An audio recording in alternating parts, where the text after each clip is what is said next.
Витаю всех, друзья!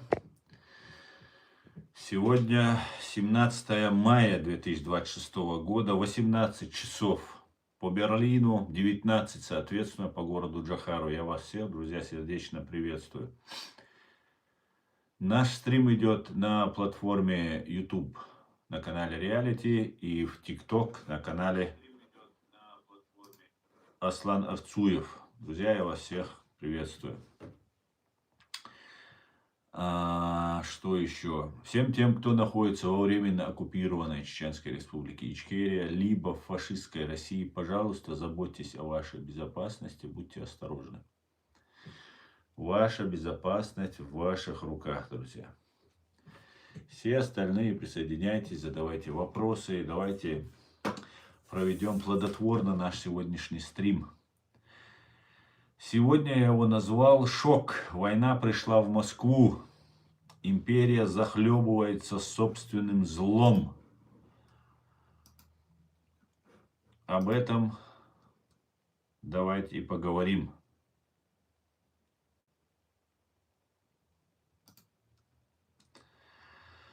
Сегодня ночью на 17 мая 2026 года произошла одна из самых массированных атак украинских БПЛА на Москву и Московскую область за все время войны. По данным Минобороны фашистской России, за ночь над Россией акваториями Черного и Азовского морей сбито 556 украинских беспилотников. Ну, мы в это особо не верим, конечно же, но все-таки их сообщение я вам тоже зачитал специально. Из них более 120, по данным мэра Москвы Сергея Собянина, свыше 120-130 на подлете к столице и в Подмосковье. Это называют крупнейшей атакой на московский регион за последние 1,5 года или даже за всю войну. Атака была волнообразной с полуночи и продолжалась до утра. Московские последствия в Москве, в Подмосковье. Московский НПЗ Капотня. Основной объект атаки. Попадание дрона. Пострадала смена строителей, 12 человек ранены.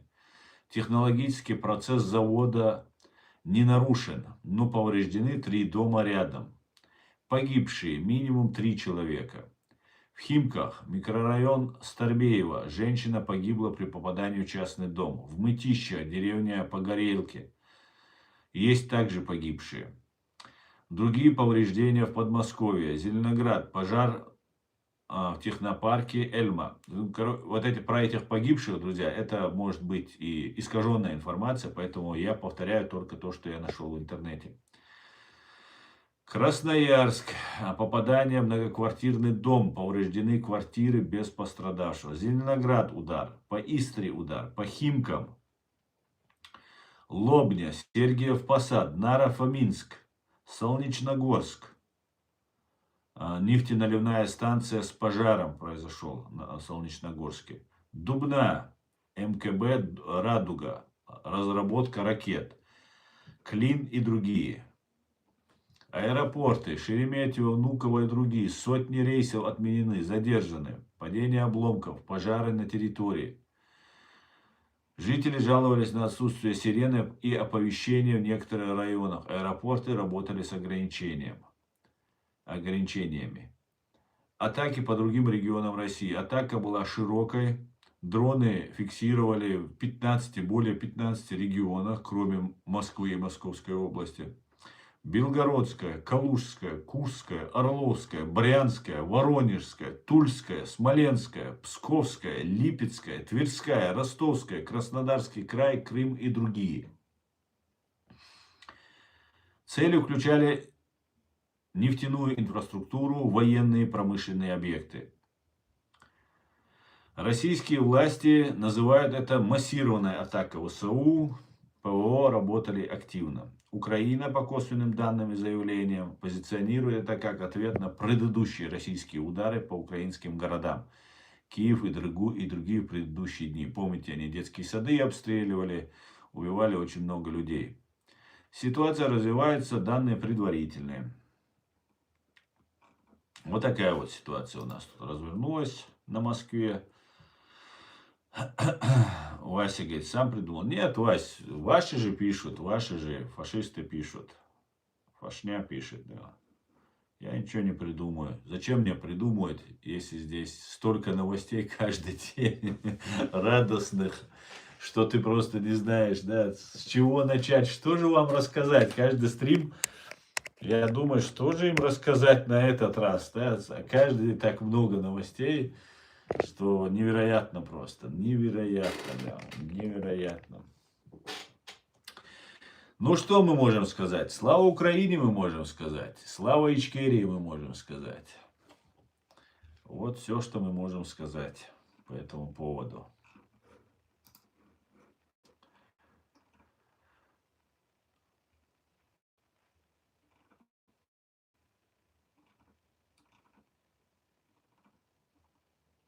Самое, знаете, что интересно? Путин 27 лет, почти 27 лет у власти. 27 лет у власти. И сейчас есть такой депутат Федоров, который рассказывает о том, что Россия захвачена американцами и сионистами, американскими сионистами.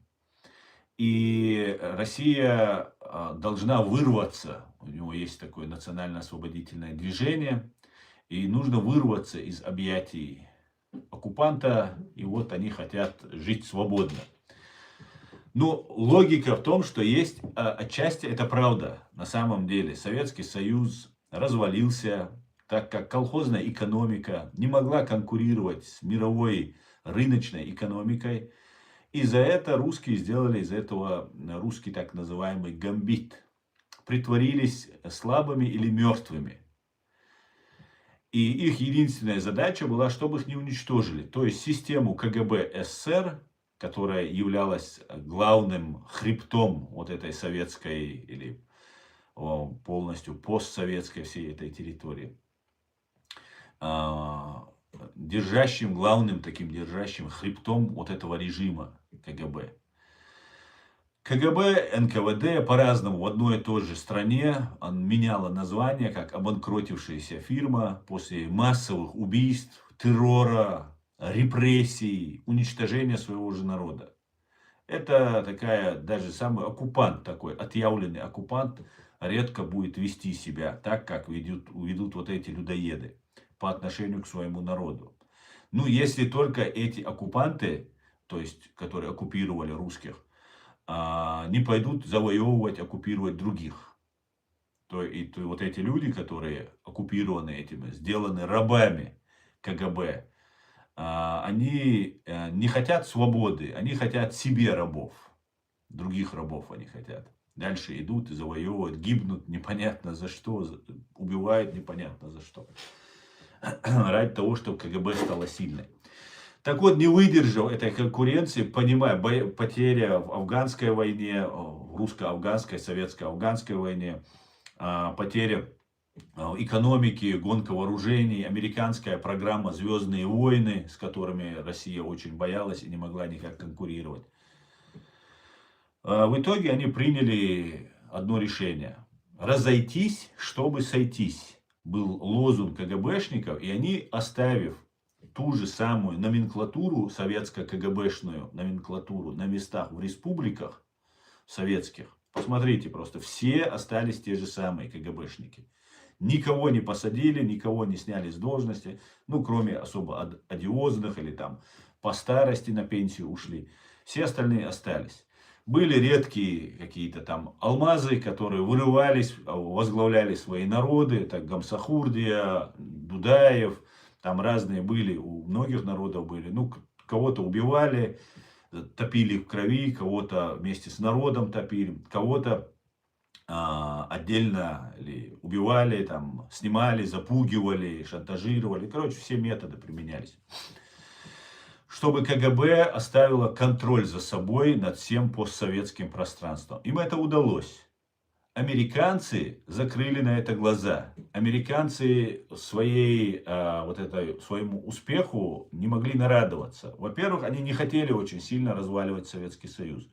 Они его и не разваливали. Но чуть-чуть поменьше его сделать, отпустив эти 15 республик, казалось, что это как бы логично и как бы это выгодно будет, да, для Соединенных Штатов и для всего мира. Но по факту все эти республики сохранились под влиянием Москвы. И США, Англия, Европа, которая пустила российскую умирающую колхозную экономику в свои объятия, свои институты, политические, экономические, фактически они впустили к себе в дом людоеда, самого настоящего, которого боялись 70 лет, которым пугали детей, понимаете? Они их сами к себе запустили.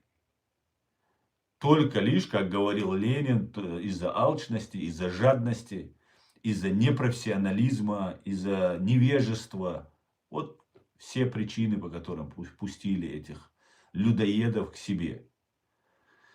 Но людоеды притворились демократами, переоделись, убрали красные флаги, повесили триколоры, убрали ту коммунистическую литературу и риторику, поменяли ее на демократическую, там появились разные, там вы, наверное, видели разные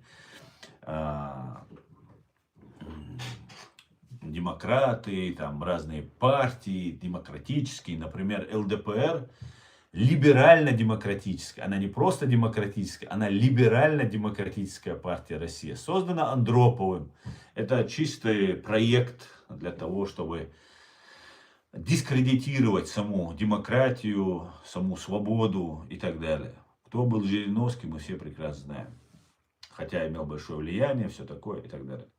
Но это все управлялось одной системой. Системой КГБ. Пока США не захотят уничтожить систему КГБ, с ней мы не можем ничего поделать. Пока.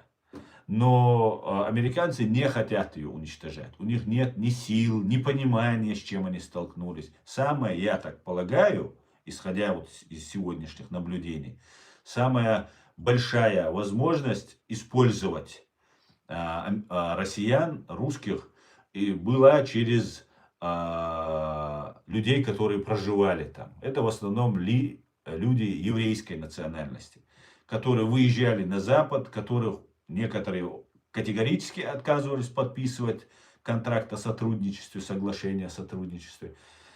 Некоторые из тюрем их выпускали, отправляли там в Израиль, в Америку, там им давали возможность выехать. А некоторые подписывали. И это было обязательным условием. Это мне сейчас напоминает ситуацию с чеченцами, как происходит. Когда ты выезжаешь, тебя постоянно контролируют, особенно ты выехал, возвращаешься, к тебе обязательно кто-нибудь из твоих знакомых, родственников подойдет, пообщается, так тебя официально в ФСБ не вызывают, но агентура приходит, спрашивает, интересуется. И здесь не дают чеченцам быть свободными, пытаются взять под контроль. Там какие-то совет старейшин создают, какие-то там эти группы, каналы разные создают, якобы прочеченские, на самом деле они пророссийские. И вот в этой ситуации США запустила к себе большое количество людей, которые могут работать на России. Точно так же можно сказать и про другие республики, про другие народы, которые жили и распространялись, про большие народы. Возьмем украинский народ. То же самое можно сказать. Основным, ну если верить, конечно, КГБшнику, беглому КГБшнику, живущему сейчас в Америке, генералу Калугину, то Украина как главная историческая ценность для России, без нее Россия это никто, ничто, вообще у них нет истории, все украдено, все чужое, все выдумано, и плюс прибились там к украинцам, украинской истории там, и так далее. Причем украинская история не начинается с Киевской Руси. Она имеет там 3-4 тысячи лет истории. Как минимум 3000 лет истории очень даже прослеживается в украинской истории. Поэтому вот к этому хотелось бы ближе быть, например, россиянам. Ну и, конечно же, главный поставщик кадров – это украинцы. И в армии, и в госслужбе, и везде. Это одни из самых талантливых людей были в Советском Союзе. Ну и, конечно же, они говорят на языке похожие, и как бы они были выгодны. Но невыгодно было их национальность, их национализм, их желание быть самостоятельными, а не быть марионетками у каких-то там сомнительных родственников, которые тебя убивали на протяжении всей твоей истории. И вот в этой ситуации, как рассказывает Калугин, через Украину, это был главный такой форпост, который направляли агентуру и в Европу, и в самой Украине. Практически вся верхушка, может быть не практически, других там просто не может оказаться, потому что если КГБшники захватывают что-то, они только своих туда подпускают. Все, остальные это маргиналы и так далее, неинтересные люди получаются. Они никто, правые, они неправые, истинные, они не истинные, неважно. Это маргиналы, о которых там не говорят. При удобном случае их убивают просто. Или репрессируют. Очерняют, репрессируют и так далее. Короче говоря, США и Запад оказались в ловушке своей наивности, своей жадности, скажем прямо. И сейчас мы это все расхлебываем. И российские спецслужбы манипулируют. То есть хвост виляет собакой. Они что-то дают, тем же израильтянам что-то дают, немцам что-то дают. Но в ответ забирают что-то. Особенно они умеют террористы. Они самые настоящие террористы. Поэтому они умеют очень хорошо манипулировать страхом. Вас запугивать они умеют. И в этом они большие специалисты. Как говорил Ленин, не учиться, а террор, говорил Ленин. И это самое верное действие. Другого метода на России не знают. Это рабовладельческая страна, это абсолютно диктаторская всегда была страна. Если кто-то захочет там установить демократию, они его просто повесят на первом же столбу вот этого демократа. Он им не интересен. Им нужна жесткая рука и так далее, и так далее. Они привыкли мимикрировать, они привыкли быть не тем, кем они являются, притворяться другими. Потому что нет своего. Это вот такой вот психологический такой вот капкан, в котором оказались эти люди, эта страна, где они, не имея своей истории, вынуждены постоянно пользоваться чужим прикрытием. Ну и оттуда все следствие идет. В итоге Россия закрепилась через деньги, через миллиарды, через своих агентов и начала претворять в жизнь и уничтожать очень аккуратно, очень грамотно, очень коварно, по-дьявольски уничтожать государство. Вот приняли Россию демократическое общество. Когда встречались чеченские представители с западными там, разными представителями, и вот Аят Эдигов рассказывает, ближайший соратник Джохара Дудаева, рассказывает, что ему говорили, потерпите немного, скоро Россия станет демократической. Это ложь, это вздор, это обман. Россия не станет демократической. Понимаете? Там может появиться на какое-то время свобода слова, если их не взять под контроль и не взять управление над ними. Никто этого делать не собирается, никому это нафиг не нужно. Ввязываться, воспитывать кого-то, им своих воспитать надо. Еще нужно кого-то там объяснять, как делать из кого-то демократических людей, которые никогда этого не знали. Веками они были рабами. В том числе у европейцев. Вся верхушка, вся власть была европейская. Когда начинались первые походы на Кавказ Российской империи, после уже Московского царства, они назывались персидскими походами, может просто стеснялись говорить, что идут на Кавказ, для обмана. Потому что Кавказ – это колыбель европейской цивилизации. И Кавказ – это древнейшая цивилизация. Возможно, одна из самых первых цивилизаций государственных, цивилизационных таких становлений в этом мире. Возможно. Короче говоря, Россия тогда уничтожала, у нее, когда начинала она вот эти кавказскую, большую русско-кавказскую войну, она ее начинала под предводительством европейских элит. Вот Петра Первого, там, всех остальных там, и так далее. Все они говорили не на русском языке, даже солдаты говорили не на русском языке. Там был вообще сброд и микс был в самом начале, только когда Российская империя становилась. И в какой-то степени всегда Россия потомки Византии, это Византийская Римская империя. Была западная и восточная Византийская Римская империя. Разделилась Римская империя на две империи. И Россия была последовательным, таким продолжателем вот этой империи. Ну, пыталась она везде, что-то у кого-то коммуниздит, ворует и к себе присваивает и пытается. Но ей это все очень подходило, она именно этим занималась. И она была под этой Византией. И потом она просто начала пользоваться ее двуглавым орлом там и так далее. Гербом в виде двуглавого орла. В итоге получилось то, что Россия после того, как абсолютно недемократическая Россия была впущена в демократическое общество, она уничтожила эту демократию. Она ее дискредитировала, она ее испачкала, она ее опорочила. Понимаете? Причем это делается очень коварно, очень жестоко, годами, десятилетиями они идут к этому. Они не говорят прямо. Вот, например, я хочу вам рассказать один случай, как Россия воюет против американцев.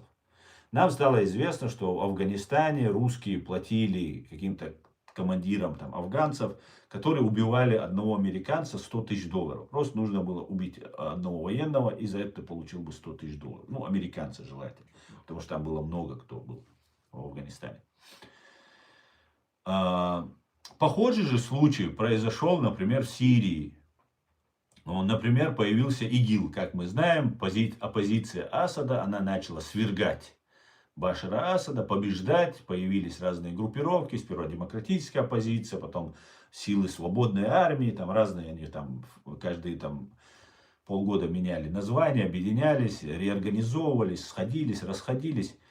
И тогда появился ИГИЛ. И этот ИГИЛ ударил братьям-мусульманам в спину. То есть они шли к Алеппо, завоевывали населенный пункт за населенным пунктом, а сзади с Ирака, где хорошая база была у русских, еще со времен Саддама Хусейна, ударили в спину, объявили ИГИ, исламское государство, ИГИЛ Ирака сперва это было, потом исламское государство Ирака и Леванты.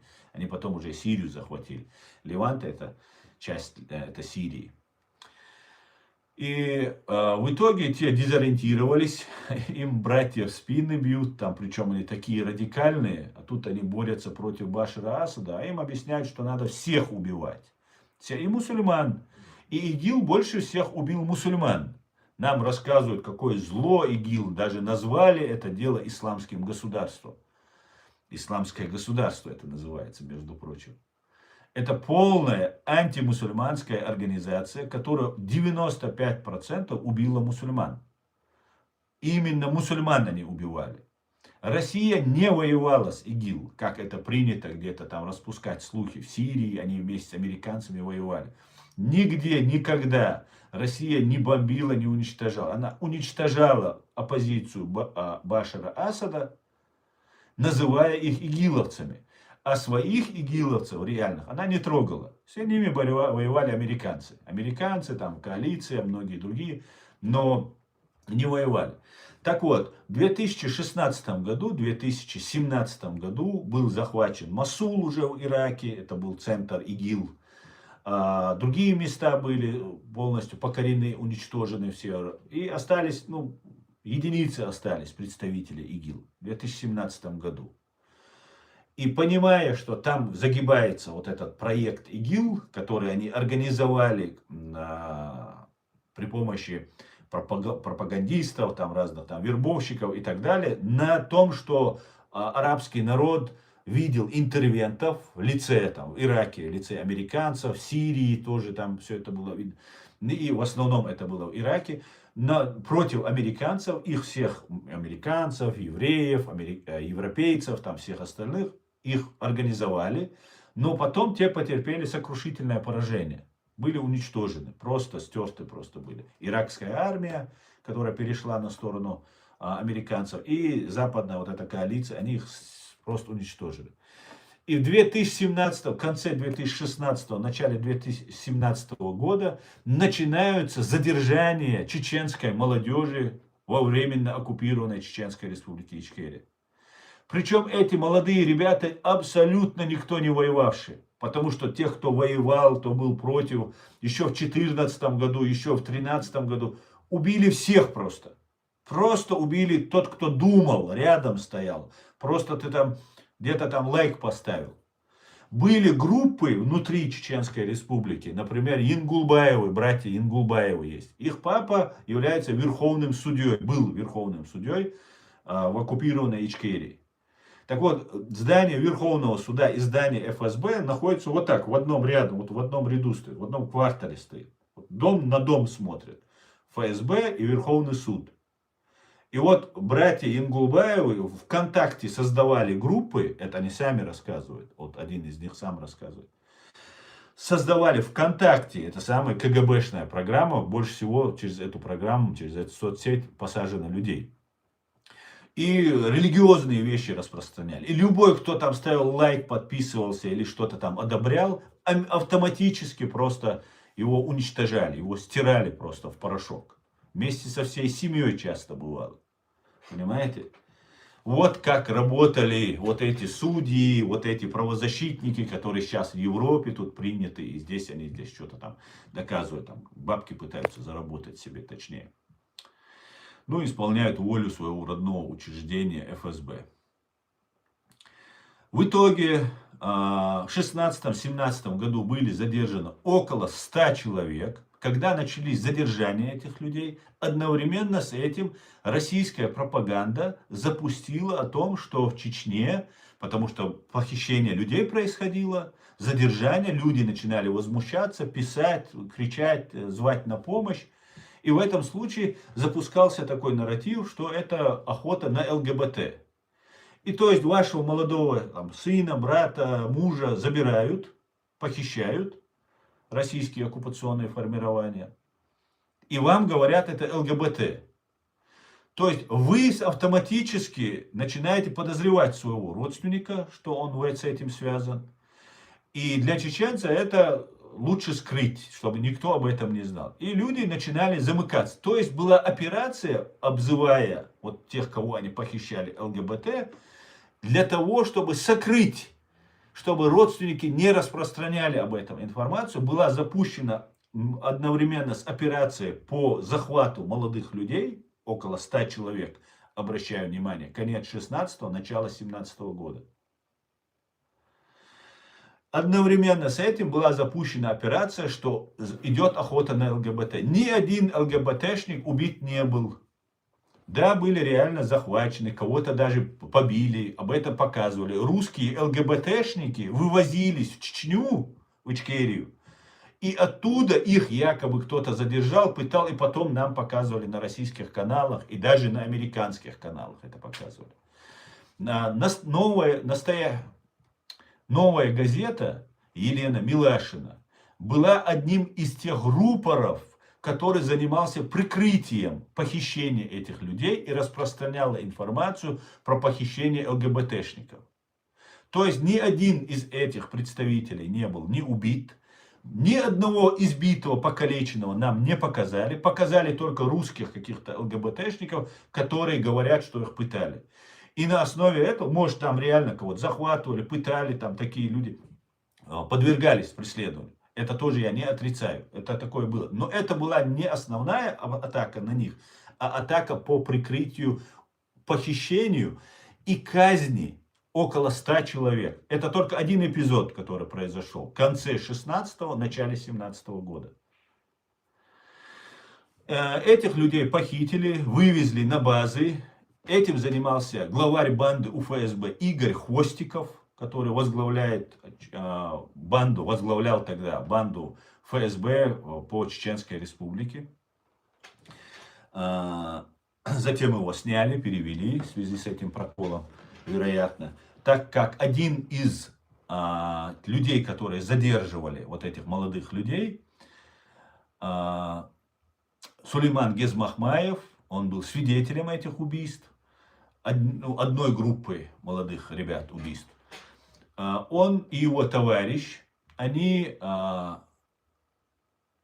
начали об этом говорить. Его товарищ был убит, такой же сотрудник, как и он. Ему выстрелили в голову, к нему домой подъехали, вызвали его на улицу, выстрелили ему в голову и сказали, что он был ЛГБТ. Показали какие-то фото, которые, видимо, сделали. И сказали, что ворота не открывать, траур не объявлять. Если что-то будет, мы, короче, всех остальных замочим. Люди просто похоронили своего человека. Сулейман выехал из Чечни и мне сюда, в Гамбург, приехал и дал показания. И я первый заполнил это заявление. Его вместе с Микаэлом Мализаевым, они ко мне сюда, в Гамбург, приехали. Мы составили документы, вот первый мы запустили этот. Тогда я многого не знал. Сулейман еще не все мне рассказывал, не до конца, может быть, доверял, может, не все вспомнил. И я вообще полностью не анализировал полностью происходящее. Но оказывается, ситуация была намного глубиннее, чем реально нам вначале было видно. Дело в том, что убивали людей не те, кто воевали. Не те, кто был против российской власти. Это были люди, чьи дядя, тетя, на одной улице сосед, просто улице сосед, воевали против России. Либо отец у него воевал, либо он какой-то был противник этой российской оккупационной власти. Но сами эти ребята абсолютно не были ни к чему причастны. Убивали их. На каждого составлялась легенда. Сулейман Гезмахмаев мне подробно рассказывал о том, что когда они разговаривали с этими людьми, они спрашивали, нигде схроны, нигде оружие, никого ты там застрелил или кого ты хотел застрелить или взорвать. А спрашивали про детство, откуда у тебя шрам на ноге, как ты там это случился. То есть они составляли его биографический портрет с самого раннего детства.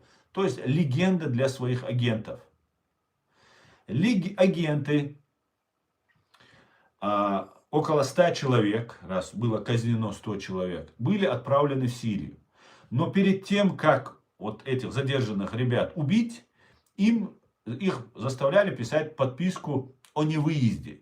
И люди думали, ну все, их отпускают, раз уже подписывают подписку о невыезде. Затем их казнили. И после казни их телефоны отправлялись в Сирию, и из Сирии они присылали сообщения. Мы добрались, мы тут в Сирии, мы на священной войне, все такое и так далее. А родственникам показывали справки. Вот смотрите, ваш сын уехал в Сирию, он подписал подписку о невыезде, и оттуда присылает, мы перехватили сообщение, вам же пришло сообщение, мы все знаем про вас. Он там, вы пришли и тут нам сказки рассказываете. Понимаете? Таким образом, они не только сбивали вначале, ссылаясь, что они там охотятся на ЛГБТ, а они еще, когда уже убили и люди начали искать свои тела, своих людей, или тела, или людей, начали им говорить, что вот они в Сирии. Это хуже, чем ЛГБТ было, есть в России, потому что за это они просто с радостью людей убивают. Сами его называют, все, его расчеловечили, и можно убивать. ЛГБТ у них все друзья. У Кадырова друг, там, этот Зайцев, или как его там звали. У Путина все друзья. Путин сам педофил, тот же Калугин рассказывает. Это у них нормально. Просто им нельзя оказывать сопротивление. Нужно им власть, их не должна пошатнуться. Вот да, за это тебя обвиняют и в чем угодно. И убивают. Ваххабистом тебя объявят, радикалом объявят, кем угодно объявят. Главное, чтобы тебя убить. И безнаказанно убить. Они любят безнаказанно убивать. Просто так убивать и садиться на 15 лет или пожизненно они не хотят. В итоге, казнив этих людей, они отправляли туда уже людей своих под видом чеченцев. Может быть, среди них даже были чеченцы, их российские сотрудники. Но в основном это могли быть, скорее всего, там жители Кавказа, с черными волосами, главное, что были. Вот и все, их отправляли.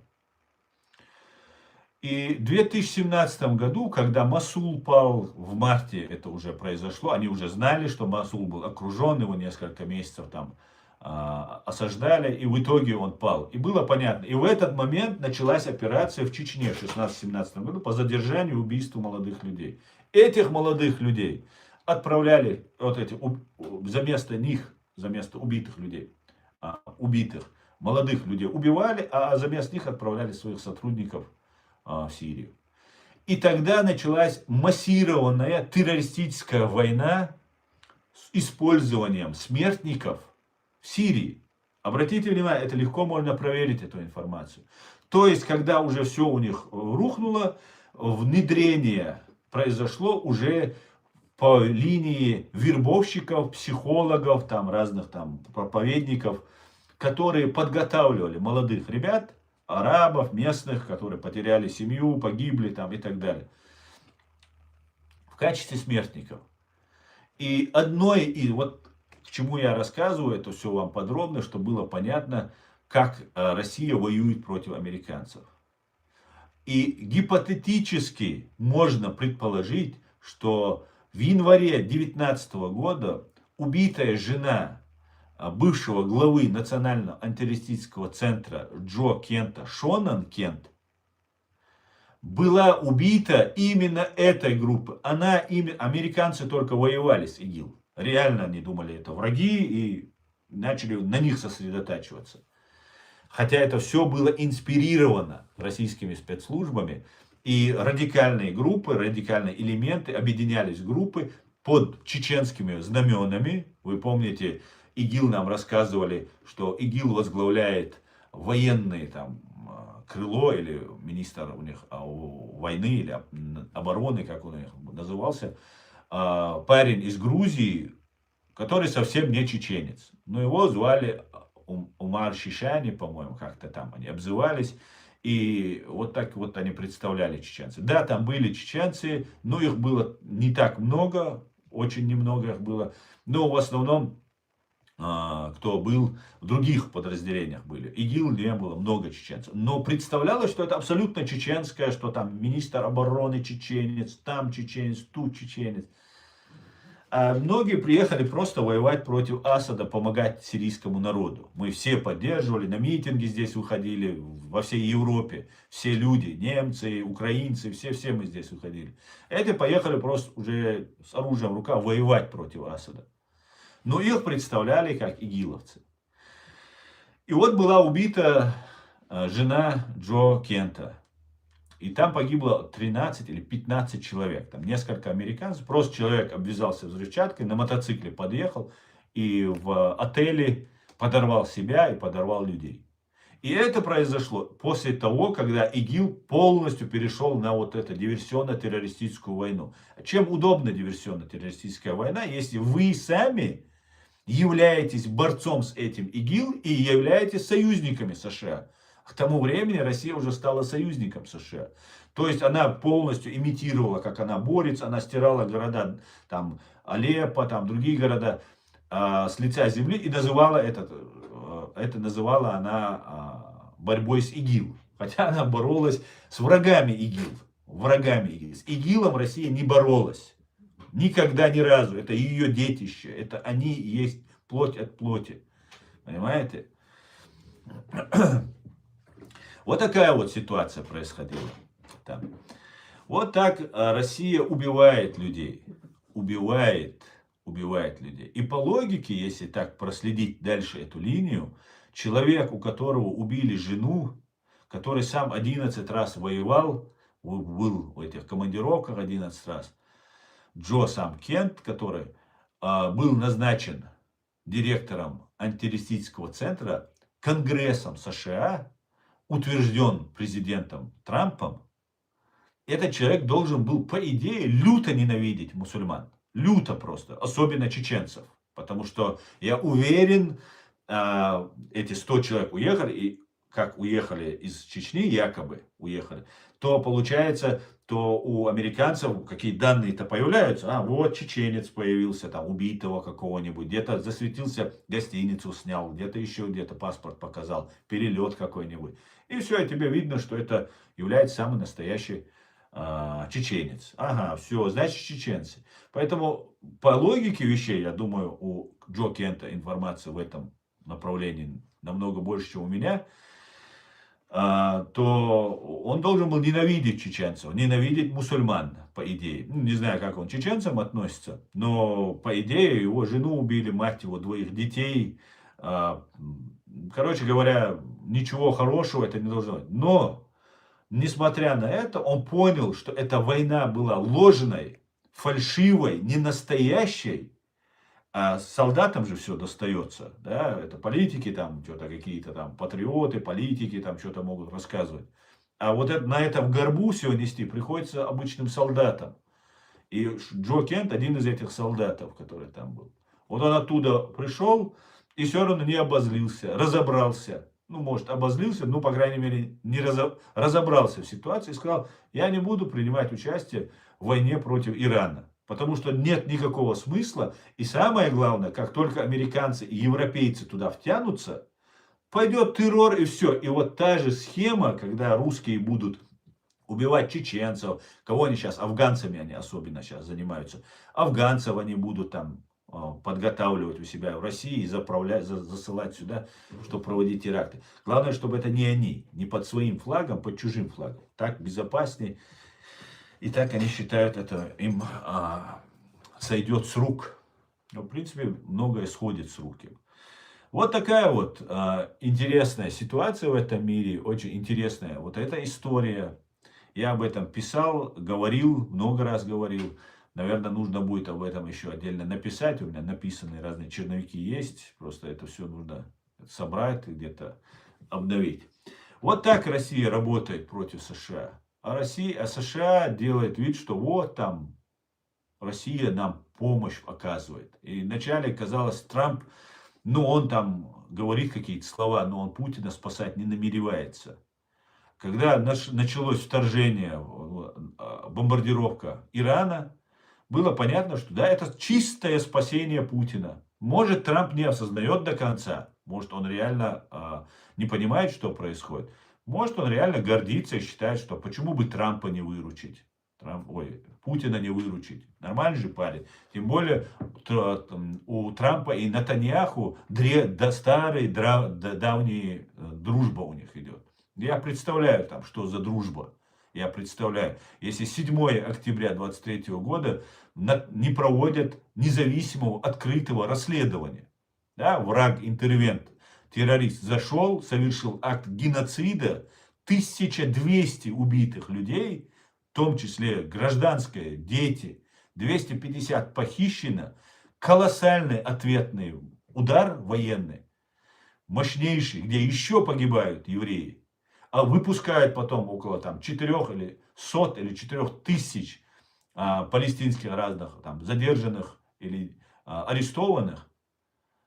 И потом, когда евреи выходят на митинг, чтобы провести открытое независимое расследование, их разгоняют водометами. Понимаете? Вот в каком мире мы живем, в каком коварном и непонятном мире мы живем. Поэтому было понятно, что когда эта война началась, что это спасение Путина, и это спасение Путина не закончилось. Но планы поменялись, очень сильно поменялись. Потому что была большущая надежда, что как после 11 сентября, после того, как будет нападение. Помните нападение в Нью-Йорке, попытка теракта, как бостонский теракт хотели сделать.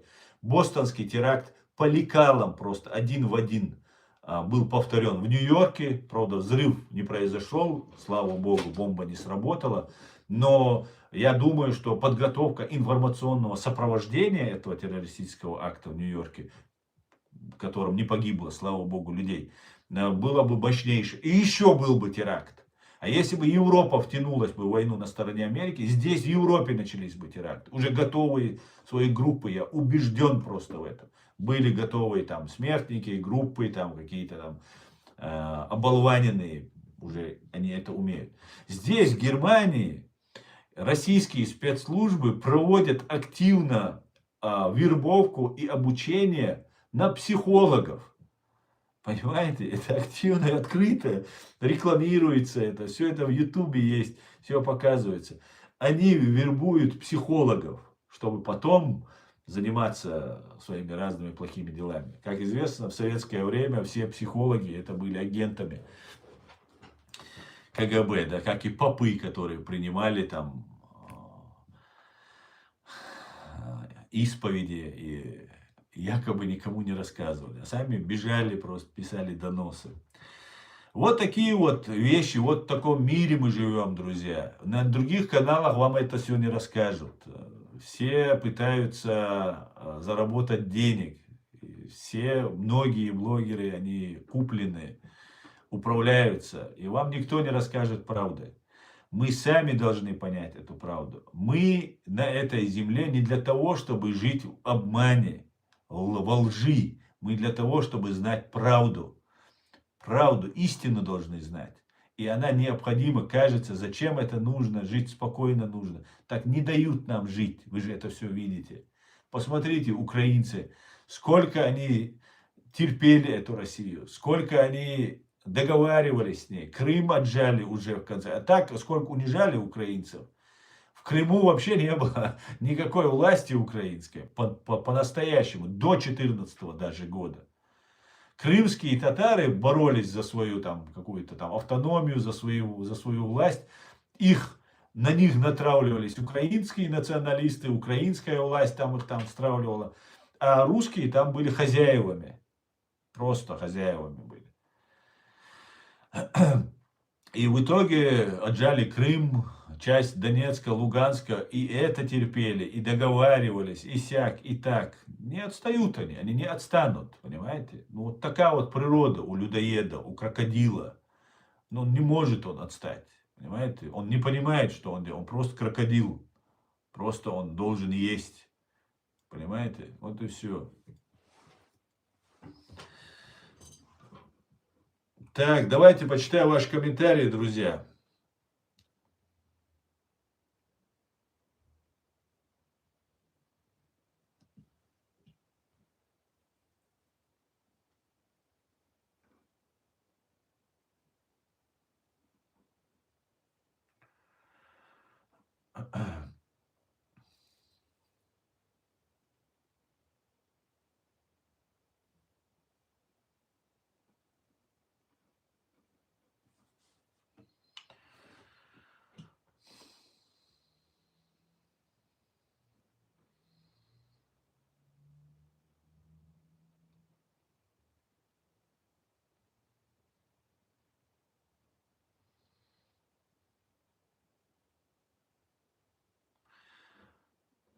Так. А почему у тебя Вла такой ник интересный, да? А?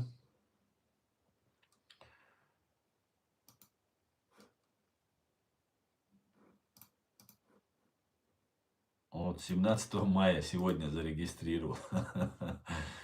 Привет из Твери. ДЛЧДА. Привет, привет, Павел. Пожалуйста, мне приятно, что ты пишешь из Твери, Павел. Но если ты не сотрудник российских спецслужб, то не пиши лучше. Для твоей безопасности.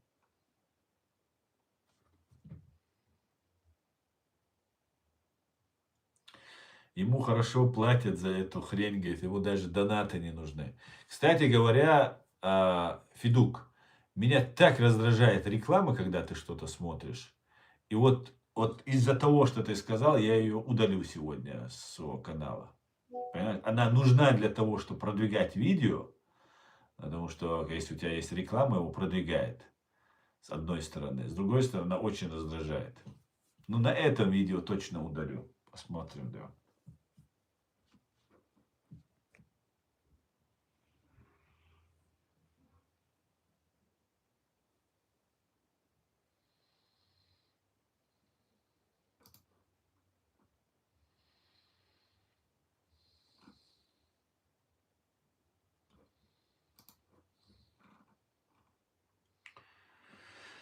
Так.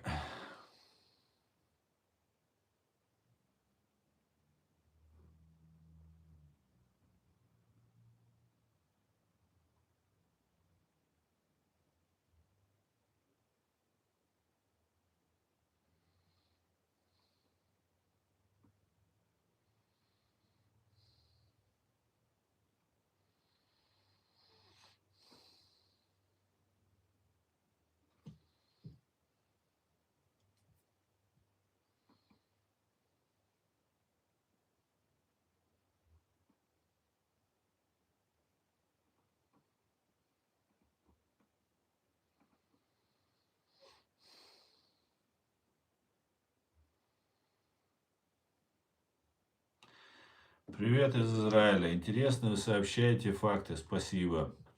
Ам Израиль хай, Александр. Приветствую. Шалом, Израиль. Салам алейкум с Казахстана. Валейк салам. Славянин. Валейк салам, Казахстан. Алга, Казахстан.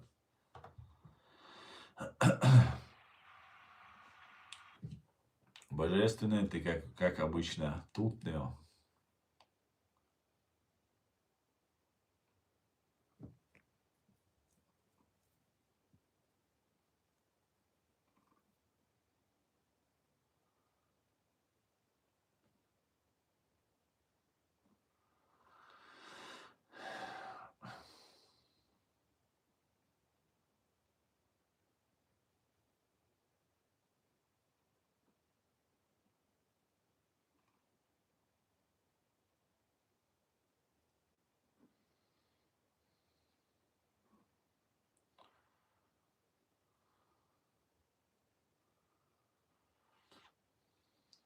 Так.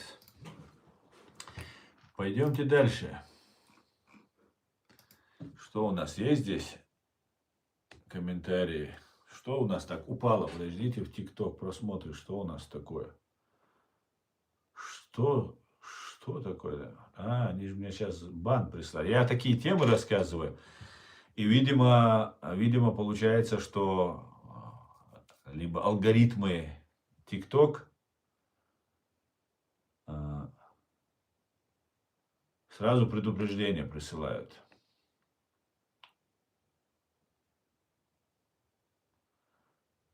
Так, сейчас я попробую здесь кое-что сделать.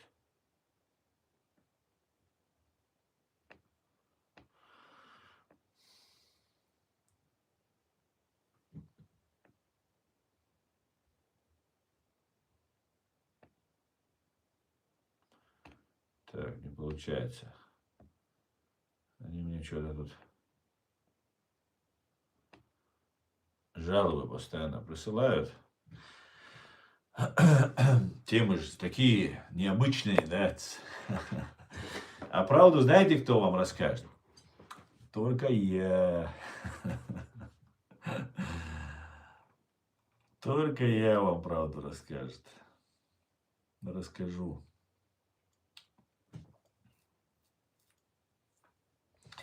Ну, короче говоря, ночь на 17 мая украинцы бомбят Москву, бомбят бомбастно.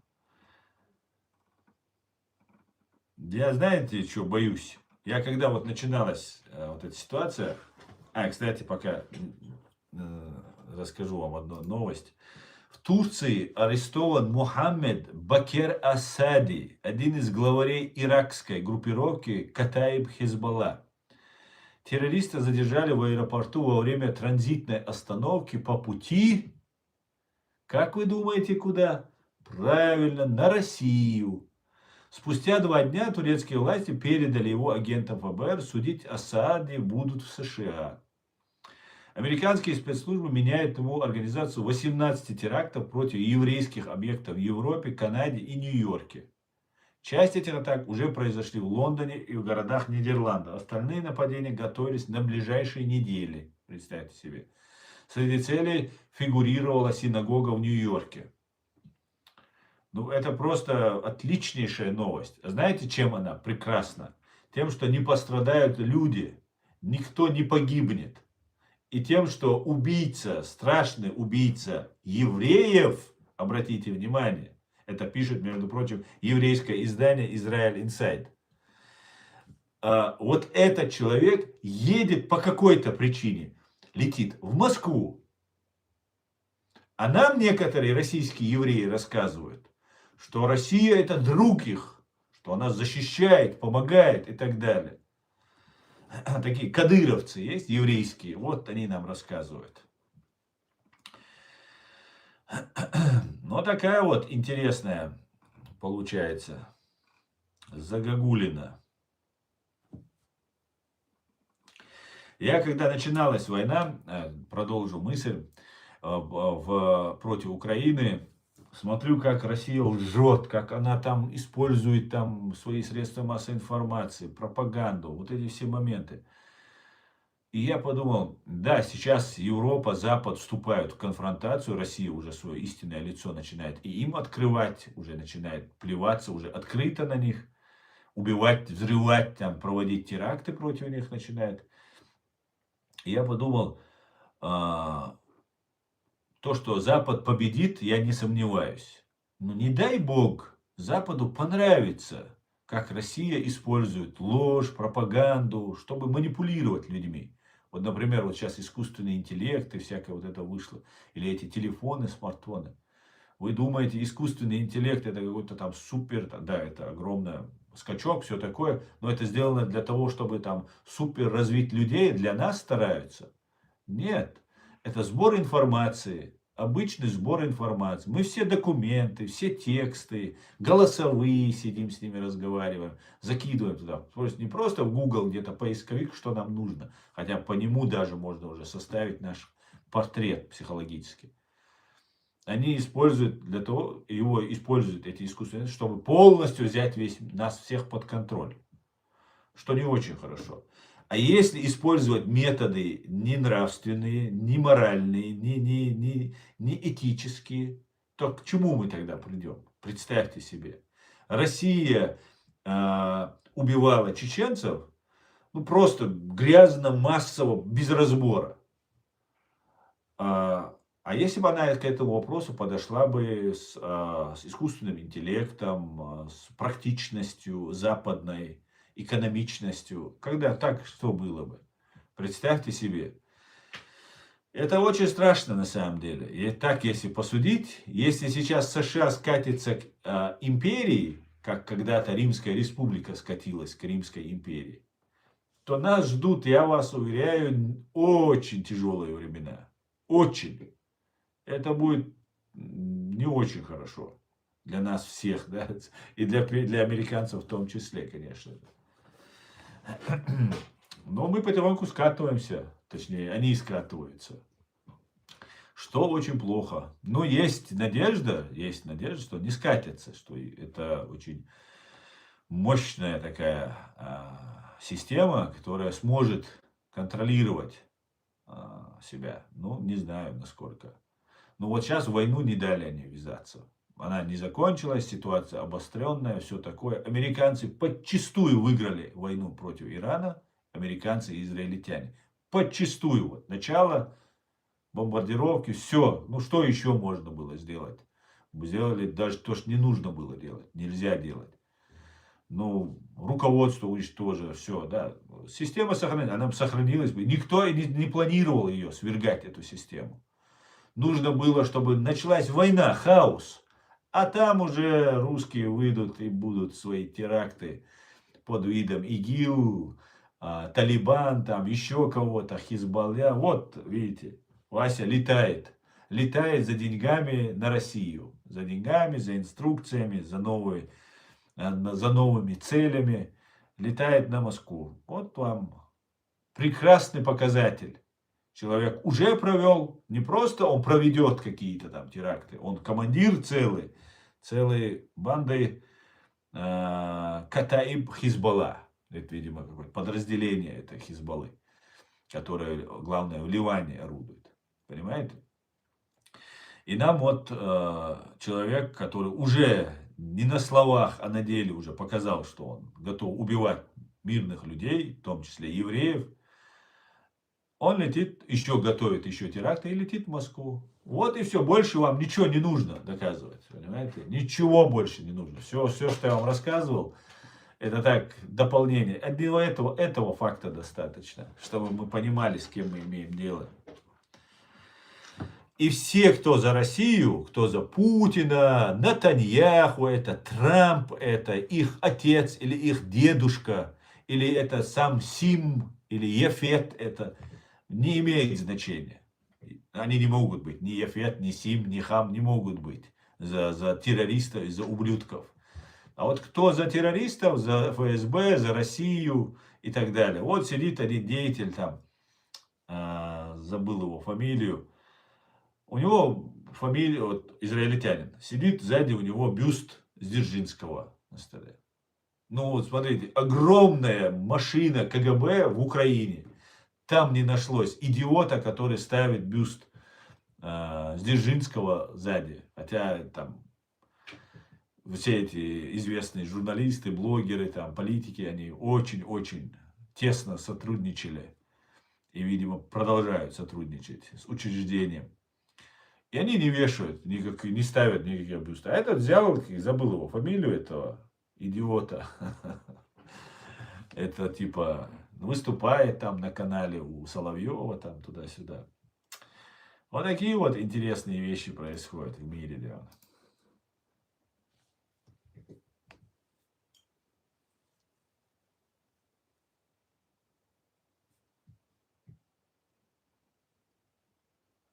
Кедми, да, Александр, спасибо тебе. Да, это Кедми.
Ты кто по нации, Магомед?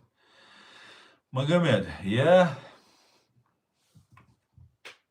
прямой потомок Ноя, его старшего сына Ефета, или в арабской терминологии Яфиса. Вот кто я. И знаешь, из какого тейпа я? У Яфета было 7 сыновей. У Сима было, по-моему, 5 сыновей. У Хама было 4 сына. Всего их, получается, нет, их было 16. Вот эти 16, которые есть, они разошлись по всему миру, особенно сыновья Яфета. Сим сын Сим. Ему больше досталась философия, религия, духовная вот эта составляющая. Яфету досталось больше наука, военное ремесло, там, коневодство, все остальное. Хам тоже занимает прям христианской интерпретации. Хам, правда, считается, что он был как бы, его сын был проклят. В исламской этого нет, я не верю в это, Хам не был проклят. Все три сына были те у Ноя, вошли. У Ноя было, давайте я вам расскажу одну историю. Ной, пророк Ной, он был 10-м коленом Адама. 10-м коленом Адама. Адам прожил там 900 с чем-то лет, умер. Это место, вот, где сейчас разворачиваются события. Это Ирак, Иран, Кавказ, вот эта территория. На этой территории жили. И 10-е колено, это уже идет Ной. Его отец прожил 777 лет, Ной сам прожил 950 лет. И когда ему было 500 лет Ною, он родил 3 сыновей. У него была жена, и у него появилось 3 сына. Там, по 2-3 года разницы. Через 100 лет, когда было этим сыновьям приблизительно 100 лет, то есть когда Ною было 600 лет, произошел потоп, который принято называть всемирным потопом. Но я более склонен считать, что речь и ни в Коране, ни в Библии, ни в Торе, ни в Ветхом Завете нету упоминания, что именно всеобщий это был мир. Всеобщий потоп был. Да, говорится о земле, говорится о там, территории, но может быть имеется в виду, что вот их мир, их территория, на которой они там находились. И вот в этой ситуации произошел, я так считаю, это моя гипотеза, я не утверждаю, потому что многие считают, что был всемирный потоп. Я не верю, что был всемирный потоп, потому что нет доказательств этому на сегодняшний день. Но есть доказательства регионального потопа, очень мощного, который не просто, это можно сказать, не региональный, это если брать регион Ближний Восток, Кавказ, все было затоплено и погибло очень много людей. Один из сыновей Ноя, у него их было 4, один из сыновей, он не зашел на ковчег. И Ной с женой и с 3 своими сыновьями, и с их женами, у которых тоже не было детей. То есть вот эти Яфет, Сим по старшинству Яфет, средний Сим, младший Хам. Вот эти 3 сына имели 3 жены. Они с 3 женами, но без детей. Они взяли с собой животных, и еще с ними были другие люди на этом ковчеге. Не только были вот Ной с его семьей. Его младший сын, или, по-моему, младший, не точно не знаю, но один из 4, точно не старше, он отказался и утонул. И видели, сыновья, братья видели, как он тонул. Все это видели. И взяли животных с собой, видимо, те, которые проживали в этой местности, они всех слонов, там, китов, гипопотамов, там, чего там еще, то этого всего не было. Было просто, видимо, может, для питания себе на первое время, еще поговорить, почему, может, какие-то редкие животные были. Короче говоря, они их с собой взяли на ковчег, и произошло, некоторые говорят, 40 дней шел дождь, потом поднялись реки, там, перелив, может быть, это таяние ледников было на горах, и сходили там лавины и так далее. Короче говоря, произошел нам всем известный потоп, который я считаю все-таки не всемирным, а региональным. И, соответственно, авторитет и Ноя, и его сыновей, он поднялся. Ной прожил 950 лет, потом он умер, то есть через 350 лет после потопа. Потоп, как утверждается религиозными текстами, мог произойти где-то в районе 4000 лет до нашей эры. То есть 6000 лет назад. Некоторые говорят 4300 лет до нашей эры это было. Некоторые говорят около 4000, 4 год до нашей эры. То есть по-разному там трактуется, но приблизительно. И сейчас наука, ученые доказывают, что на этой территории есть Тигр и Ефрат, основная вот эта территория, где зародилась первая там эдемская жизнь. И говорили они все на языке нохчи, на котором мы, чеченцы, разговариваем. Нох язык, нох язык. На его языке говорили. И мы нохчи, от слова от нуха идем. Мы себя считаем ноховцами. Нохчи переводится как ноховцы. Ни у кого такого названия нет в этом мире. Ни у кого нет похожего языка, который может быть иметь сходство с хуритами, с урартами, ну и многое другое. Это можно долго-долго обсуждать. Это огромная просто информация, огромный пласт просто науки, которую усиленно пытаются скрыть. Многие народы пытаются прикрыть и взять на себя вот эту главенствующую роль. Но, как говорят Писания, у Ноя было 3 сына после потопа, и старший сын Ефет. Ефету Ной завещал править над людьми. То есть правителями 1000 лет, он сказал. И реально сыновья Ефета были правителями на протяжении, его потомки Ефета, были правителями на протяжении 1000 лет. Именно поэтому Гитлер и многие другие пытались построить тысячелетний рейх, тысячелетнюю империю, тысячелетнюю державу, государство. Потому что божественное наречение должно быть. И те потомки Ефета, сына Ноя, они и есть те. И здесь, в Германии, есть те, кто правили этим миром 1000 лет. 1000 лет. Это факт. Доказанный факт. И здесь, в Германии, например, у Ефета был сын, старший сын, Ашкенази его звали. Вот это не те Ашкенази, которые сегодня мы знаем, евреи Ашкенази. Это территория в Германии, которая называлась Аскенази. И в этом месте жили евреи. Потом появились евреи. И они начали носить название себя, как сейчас армяне носят название от Араму. Это тоже один из сынов Ноя. Из потомков Ноя, Араму. Тоже название, арамейцы получили название. И Араму организовал Урарту, одно из мощных государств на этом месте, где после этого потом появилась Армения. Армяне же сами пришли из Балкан откуда-то, и где-то за 100 лет, за 50 лет до уже самого падения Урарту, которая постоянно подвергалась нападениям и так далее. Причем все, кто воевал, они тоже являются, по идее, потомками Ноя. То есть братьями они по факту являются. Ассирийцы, ассирийцы, арамейцы, семиты, арабы, кто там, евреи, многие другие. Это тоже все братья. Мы все братья получаемся, по идее, понимаете? Но хранителями языка, культуры, прямыми потомками являются нохчи, ноевцы, то есть, ноевцы, понимаете? Вот такая вот ситуация. В мире, когда был потоп, все люди не исчезли, все люди не погибли, и осталось там вот 8 человек, Ной с женой, его 3 сына, 3 жены. Нет, это не так было.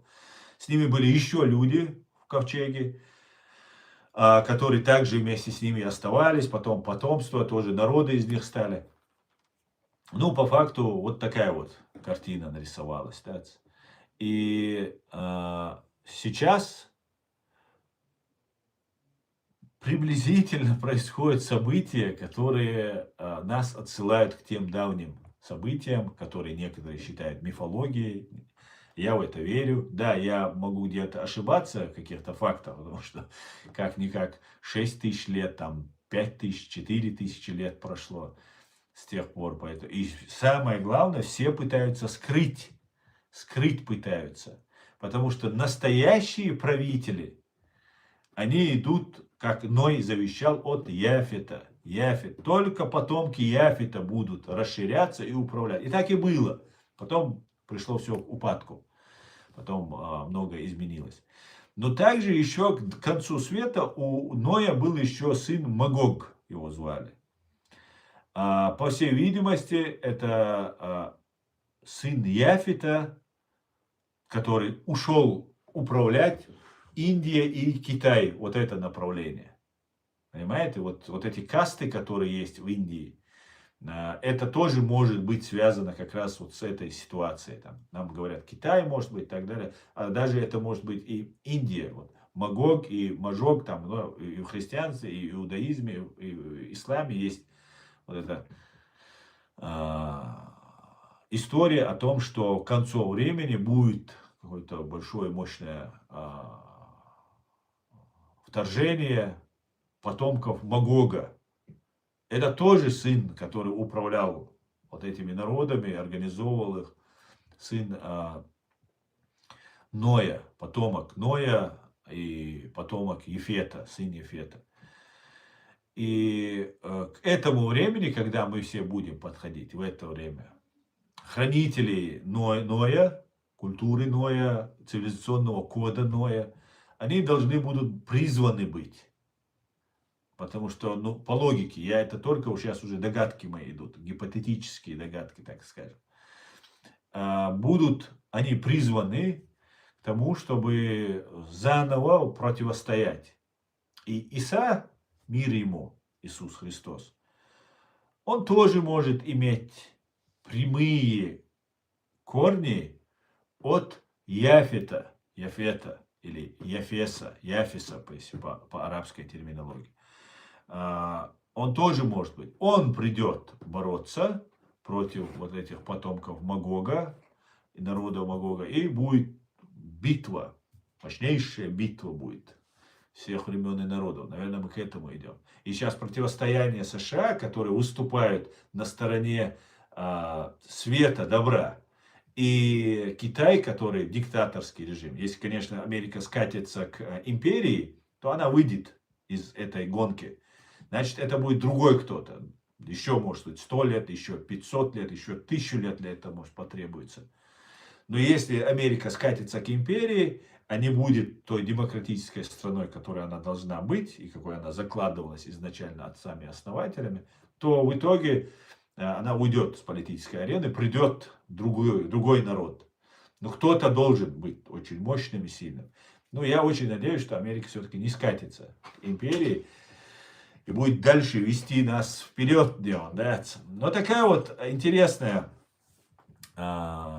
мысль возникает в голове, да, когда много читаешь, изучаешь, смотришь. И посмотрим, что будет. Но очень интересно, друзья, очень.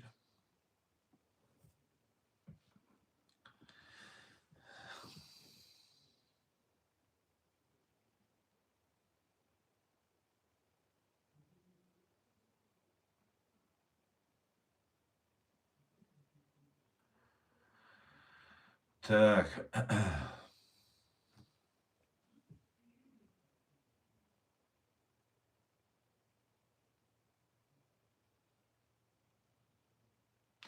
В Москве люди удивляются, что коснулась война, говорит Эркин. Шалом, Эркин. Да-да, не говори.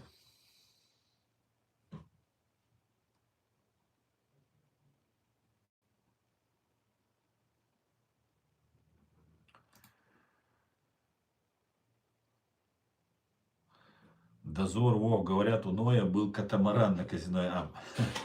Но, знаешь, что самое печальное? Вот тем, кто, как ты, продались России, отказались от своих корней Ноя, и если вы не раскаетесь и не вернетесь к своим исконным своим корням, вас ждет отлучение, да, от нашего народа. Да, вы не из нас, кто за русню.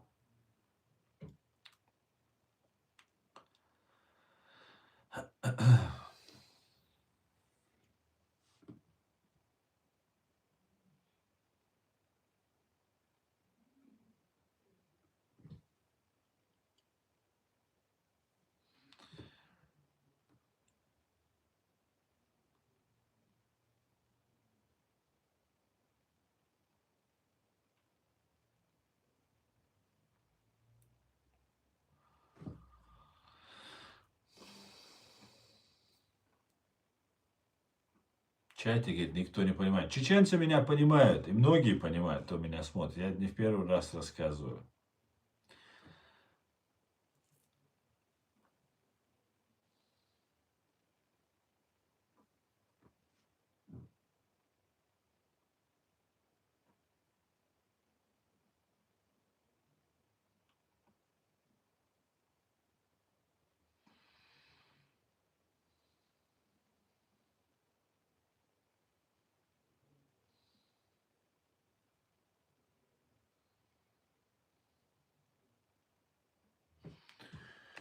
Так, мы уже 80 минут в эфире, друзья.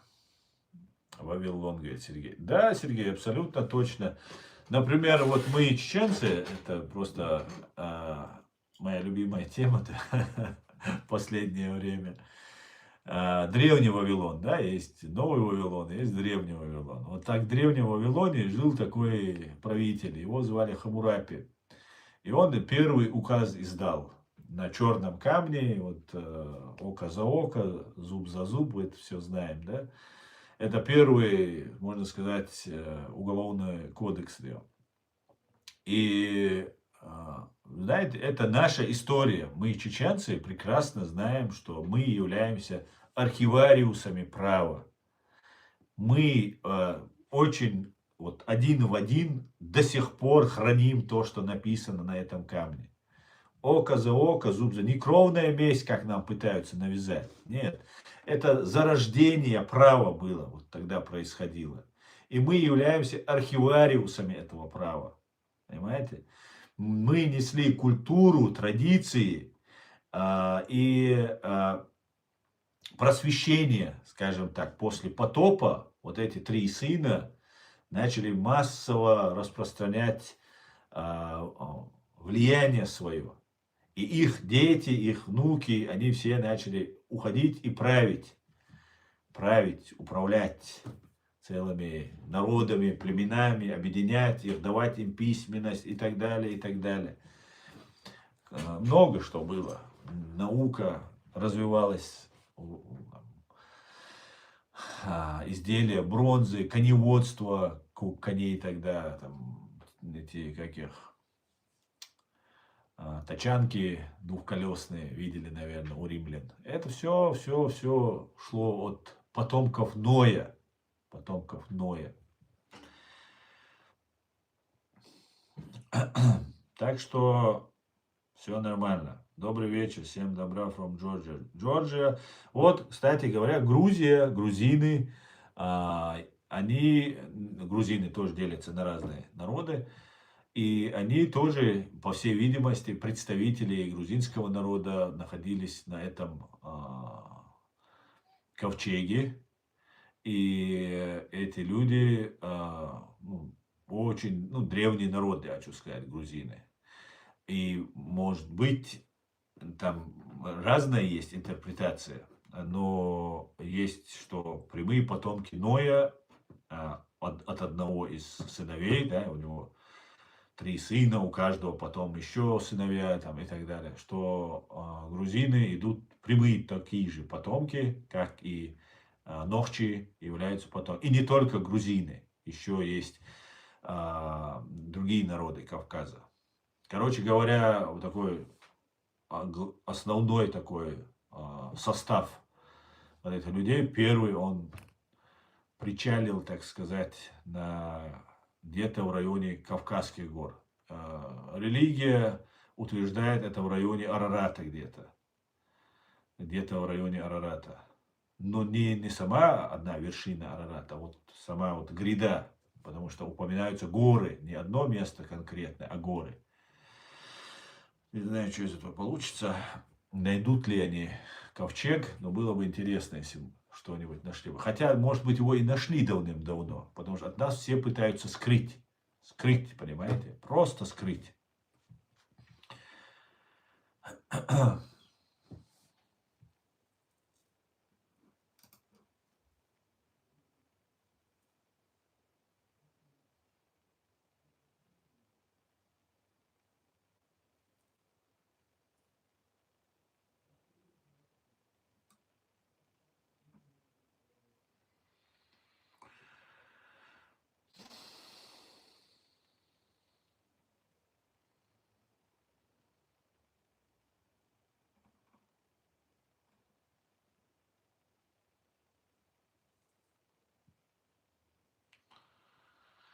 Вениамин, чем так обижен?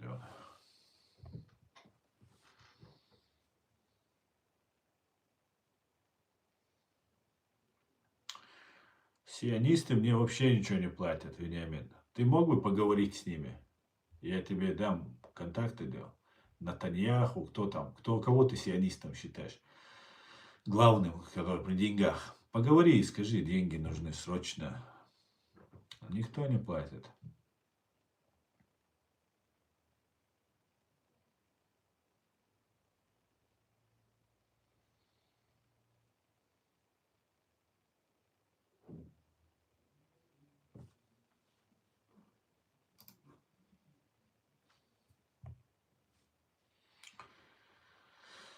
Так, ты открыто поддерживаешь сионистов.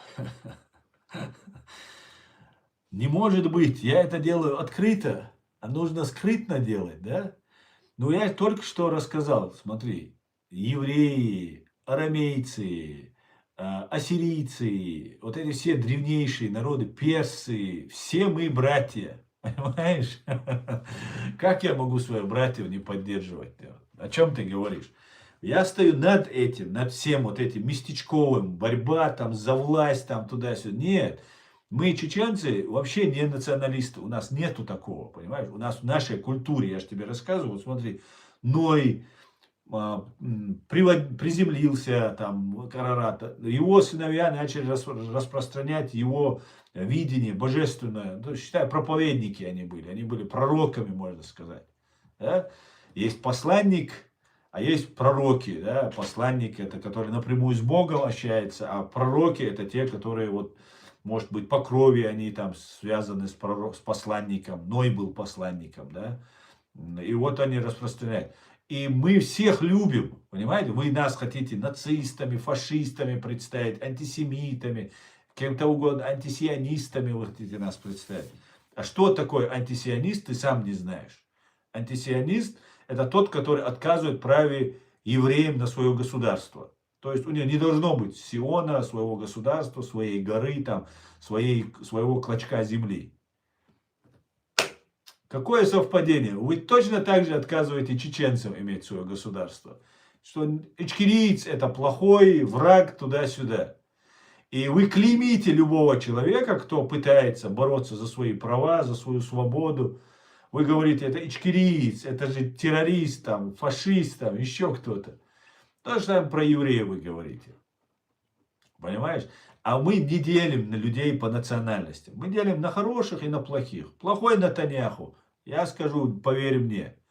Прямо скажу. Хороший скажу тоже прямо, не волнуйся. У меня нету ни царей, ни господ, ни холопов, ни рабов. Я свободный человек. Понимаешь? Так что позже. Я представляю тейп, Нашхо тейп, один из древнейших тейпов чеченских. И в этом Нашхо тейпе есть Муцархо. Одного из, кстати говоря, сына Яфета звали Мозар как-то такой. Вот как похоже на наш тейп название. Честное слово, я сам был удивлен. Я сам изучаю. Кстати говоря, одного из сыновей Мишах зовут. Кстати, и Иван был у него. Иован его звали, одного из сыновей. Это к русским не имеет отношения. Он греками пошел управлять, туда пошел, в сторону греков. Короче говоря, я хочу сказать, что мы древнейший народ, и нам врать, обманывать, там, чего не нужно. Вот в эти Мазархо мы были хранителями. Это всем известный исторический факт. Вот историк Хасан Бакаев рассказывает. Он не Мазархо, он Нашхо, но он не Мазархо. Он рассказывает про Мазархо. Мы тысячи лет хранили наши библиотеки. У нас была печать, царская печать. Эта царская печать, кстати, считается, ее все ищут. Ее как бы заменили на Грааль, что ищут кубок. Кстати говоря, и Ной, и его сыновья очень хорошо делали вина, кстати говоря. И самые древние вина у нас на Кавказе, это Грузия, кстати говоря, до сих пор по тем технологиям делает вина, кстати говоря, на секундочку, да, жаль, что мусульманам запретили пить вино. Короче говоря, вот Мазархо, они хранители. Мазархо сами не знают своей истории многие, да? Я им тоже рассказываю это. Хранители библиотеки, так сказать, да, тептеров, это наши книги, которые уничтожались, Россия их уничтожала, что нас не осталось. В 1944 году, когда нас отправили под видом депортации на геноцид, на верную смерть, тогда все 13 лет до возвращения Россия уничтожала все просто, что представляет исторический какой-то артефакт или доказательство. Могилы, кладбища, башни, дворцы, замки, все, что было в горах, в равнинах, все просто уничтожалось. Потому что знали, что вернемся. Знали, что вернемся. После того, как сдохнет, знали, что это ненадолго, на 13 лет всего лишь. Знали, что вернется. И самое удивительное в этой во всей истории, тогда после потопа чеченцы, вот эти, не будем пока чеченцами называть, ноевцы, последователи, потомки Ноя, ходили и распространяли людям идеологию, божественное начало, то сегодня чеченцы, в том числе и я, оказались здесь, в Европе, и мы можем также распространять наше мировоззрение, наше видение. И я уверяю вас, последователи, потомки Ноя, они не завоевывали народы. Их народы любили и уважали. То есть, если чеченцы смогут завоевать уважение к своей культуре, к своему мировоззрению, своей честности. Чеченцы потеряли честность. Я не знаю ни одного народа настолько честного, как чеченцы. Но сейчас мы очень отстаем в этом параметре. И очень много у нас у чеченцев вот 100% честных людей. Вы когда-нибудь встречали в своей жизни? А вот я встречал, и мне понравилось это. Я влюбился в это, как сразу же это во мне загорелось что-то, когда я увидел, что человек не лжет вообще. Причем это он не в взрослой жизни, когда он осознал, что это с детства заложено у него, из семейная культура идет. Он разговаривал с девушкой по телефону, я ему говорил, да обмани, соври, скажи там еще что-то. Он говорил, ты что, нет, я так не могу. И это подкупало, это завоевывало. И я подумал, я тоже не буду врать. Можно же не врать. Ну, по крайней мере, не всегда врать. И это большой-большой бич, ложь. Это катастрофа для любого, это разложение любого народа, любого. И если мы, чеченцы, сможем быть честными, а это в наше время очень трудно, благородными, как нас учит наша культура, наше мировоззрение, если мы здесь будем, чеченцы, не связаны с этой грязной гибней, которая 2 копейки подкидывает, нас где-то запугивает, еще что-то делает, целиком и полностью откажемся от родственника, он хоть у тебя вот сам Ной придет, если он связан с Россией, не интересен нам. Вот если мы на эту позицию станем, чеченцы, мы максимально вложимся в народы, в которых мы оказались сейчас, среди которых мы оказались. Это немцы, французы, это величайшие народы. Кстати говоря, тогда им вот заряд на сегодняшнюю цивилизацию, их развития был дан сыновьями, внуками, правнуками Ноя. Понимаете? И сейчас мы оказались среди людей, которые жили по заветам Ноя. То есть, как и мы, они видят этот мир. Так, где-то отличается. Какой-то народ лучше построил свою цивилизацию, свое развитие. Какой-то хуже, менее лучше. Но развитие мы все видим в Европе, в мире. Та же Британия, те же Соединенные Штаты, хоть они за океаном. И если мы здесь окажемся, чеченцы, это невероятность. И поэтому ФСБ не хочет, чтобы мы здесь... Не ФСБ, ФСБ это зло. За ним стоит сатана, дьявол. Самое настоящее зло на земле Вот оно есть. И вот это есть на Лубянке. Одно из самых главных, наверное. Там гнездо. Это там находится. И они хотят нас дискредитировать, они хотят нас опорочить. Они все делают для того, чтобы нас здесь не признали уважаемыми, рукопожатными, там, не сотрудничали с нами. И здесь на Западе не будут сотрудничать, если хоть какую-то связь увидят. Чтобы представить, что я хоть как-то с ними связан, хотя я отказался от всех контактов, которые даже подозрительным мне кажутся. Они изобретают, подставляют схемы, чтобы меня представить, что я тайне с ними как-то связан. Но у них это не получилось. По крайней мере, пока у них это не получилось. Но они работают, представят меня террористом, исламофобом, там, что только не придумают. Так вот, чеченцы, у нас уникальная возможность не отстраняться от этих народов, культур. Они нас не убивали. Да, они молчали, они свою выгоду извлекали. Но это власти делали. Простые народ, простые люди. Вы же общаетесь с немцами, с французами. Это абсолютно нормальные, абсолютно открытые люди. Добрые люди, хорошие люди. И мы можем с ними найти язык. И это наш новое, можно сказать, да, вынужденное. Бежали от геноцида, вот оказались здесь. Но мы можем новый заряд внести, новый импульс, жизнь в эти народы, в которых мы оказались.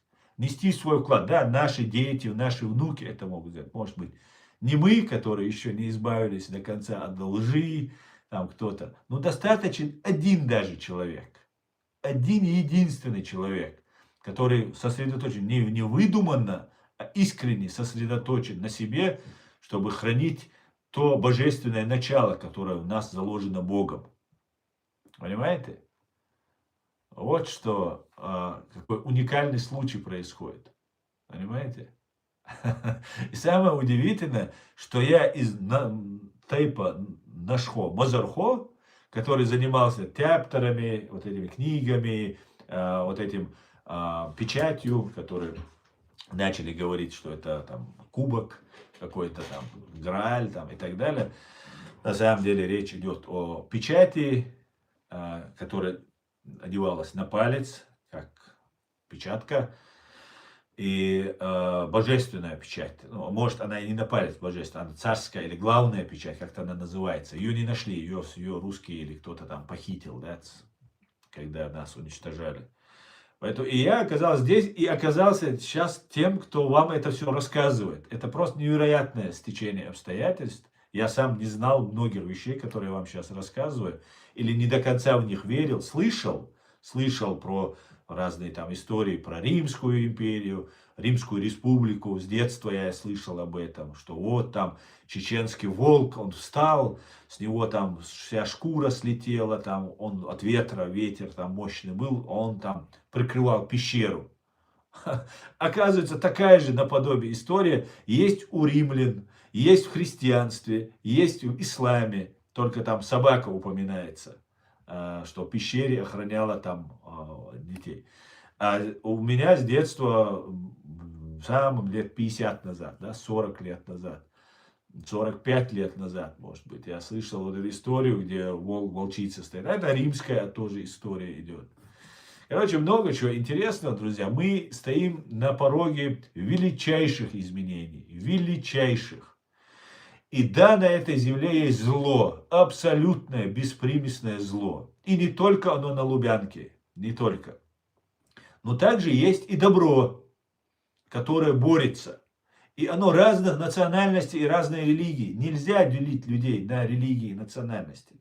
Вот кто Джо Кент по национальности? Американец. Кто он по религии? Он христианин. По идее, он воевал против мусульман. За то, что там мусульмане представляют якобы угрозу для его страны. А на самом деле американцы, они борются против диктатуры, они за свободу. Вот у них, вот их такая миссия на земле. Так они устроены, так они сформировались, так они идут к этому.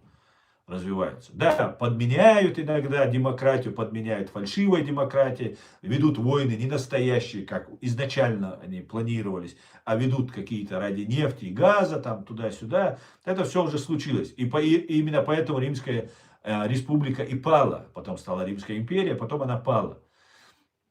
Но до того, как она скатилась до Римской империи, она была процветающей, и все к ней стремились, как сейчас стремятся все к Соединенным Штатам. И вот этот Джо Кент, которого жена погибла в войне, сам он, да, ну, по идее, человек, видевший войну, он должен быть, становиться черствым, таким холодным, жестоким даже, может быть. Нет, наоборот, этот человек остановил глобальную войну, которую нас вели, чтобы спасти Путина. Подумайте об этом. На этом, друзья, я свой стрим сегодняшний заканчиваю. Постараюсь завтра тоже выйти в эфир. Слава Украине! Am Israel High! God bless the United States of America and Germany! Все будет Ичкерия, Новчих Амдинаду, Хираду. Ичкерия навсегда. Адикюэль Маш Ойл. Всего хорошего, друзья. До свидания.